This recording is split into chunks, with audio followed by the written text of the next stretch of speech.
Pakistani fans کے لیے بڑی بری خبر ہے کیونکہ پاکستان کا ایک بڑا ہی پلیئر T20 ورلڈ کپ سے باہر ہو گیا ہے وہ، اور اس کے ریپلیسمنٹ کون ہو سکتا ہے، اور آج کا میچ انڈیا اور بنگلہ دیش سے کون جیتے گا وہ بھی ایسی ویڈیو میں بات کریں۔ اگر آپ نے ہمارے چینل کو سبسکرائب نہیں کیا تو چینل کو سبسکرائب کرو، بیل آئیکن تاکہ اس لیٹسٹ ویڈیوز آپ تک پہنچتی رہے۔ پاکستان کی بڑی مشکلاتوں کا سامنا کرنا پڑا ہے اب، اور بڑا مشکلات پاکستان کے سامنے آپ پہنچا ہے۔ پاکستان کا ساؤتھ افریقہ کے میچ سے پہلے ہی بڑا مشکلات آن پہنچا ہے۔ پاکستان کا فخر زمان جو ون آؤٹ بیٹسمین کھیلتے تھے اب وہ انجری کے باعث T20 ورلڈ کپ سے باہر ہو گئے ہیں۔ اس کا اب ریپلیسمنٹ کون ہو سکتا ہے، حیدر علی یا آصف علی یا خوشدل شاہ؟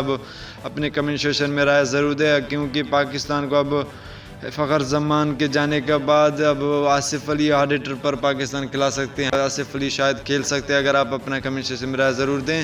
اور آج کے میچ میں ہم بات کریں گے انڈیا اور بنگلہ دیش کھیلنے جا رہے ہیں، وہ پاکستان کے لیے بڑا ہی اہم میچ ہوگا، کیونکہ انڈیا اگر آج ہار جاتی ہے تو پاکستان کے لیے سیمی فائنل میں تھوڑی امیدیں باقی رہیں گی، کیونکہ انڈیا اگر ہار جاتی ہے اور زیادہ مارجن سے اگر آ جاتی ہے وہ بھی پاکستان کے لیے اچھا رہے گا، کیونکہ پاکستان کو اگلے میچ میں رن ریٹ کے ساتھ جیتنا ہو تو پاکستان پھر آسانی کے ساتھ سیمی فائنل میں پہنچ سکتا ہے۔ پھر اپنا دونوں ہی میچز پاکستان اگر جیت جاتی ہے تو پاکستان سیمی فائنل کے لیے کوالیفائی کر سکتا ہے۔ اگر اپنی دعاؤں میں یاد رکھیے گا، کمنٹ سیکشن میں رائے اپنا ضرور دیں، اور تب تک کے لیے خدا حافظ۔